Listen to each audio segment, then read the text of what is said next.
+2 பொது தேர்வு.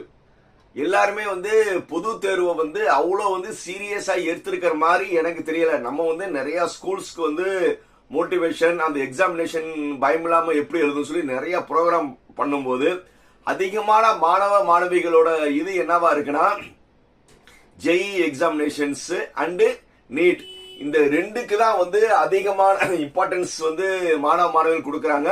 அதே மாதிரியே அந்த பள்ளிகளும் நீட் பேட்ச், ஜெஇ பேட்ச், இந்த மாதிரி +2 கிளாஸையே அவங்க என்ன செஞ்சிருக்காங்கன்னா, நீட் பேட்ச், ஜெஇ பேட்ச் இப்படி பிரிச்சு அவங்க கிளாஸே அதிகமான கான்சன்ட்ரேஷன் அவங்க ஜெஇக்கும் நீட்டுக்கும் தான் பெரும்பாலான பள்ளிகள் செஞ்சிட்டு இருக்காங்க.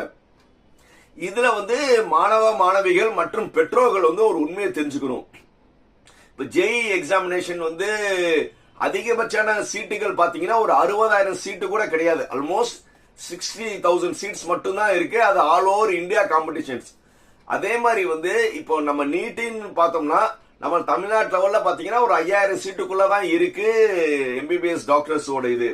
சோ இதுக்கு competitions over.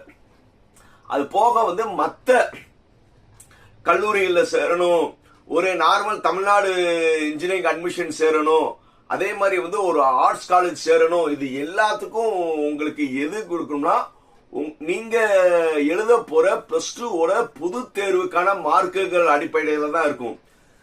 Engineering, Tamil Nadu engineering admission என்னன்னா, நீங்க மேக்ஸ்ல ஃபுல் மார்க், பிசிக்ஸ்ல பாதி, கெமிஸ்ட்ரியில பாதி, இது வச்சுதான் கட் ஆஃப் பண்ணுவாங்க. இதே மாதிரி நீங்க லாக்கு போறீங்க, எதுக்கு ஒரு நாள் நீங்க போங்க, அக்ரி எதுக்கு ஒரு நாள் போங்க, உங்களுடைய +2 மார்க்ல நீங்க எடுக்கிற மார்க் அடிப்படையில தான் கட் ஆஃபே கால்குலேஷன் பண்ணுவாங்க.